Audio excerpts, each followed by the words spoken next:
வணக்கம் மக்களே.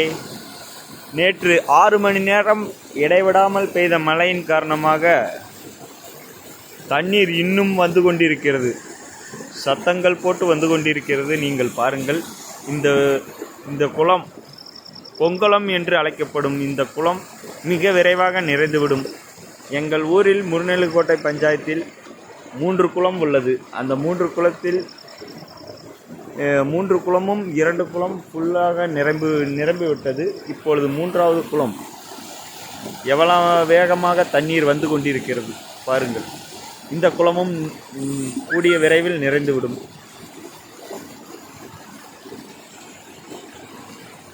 சத்தங்கள் போட்டுக்கொண்டு வருகிறது. நீங்களே பாருங்கள்.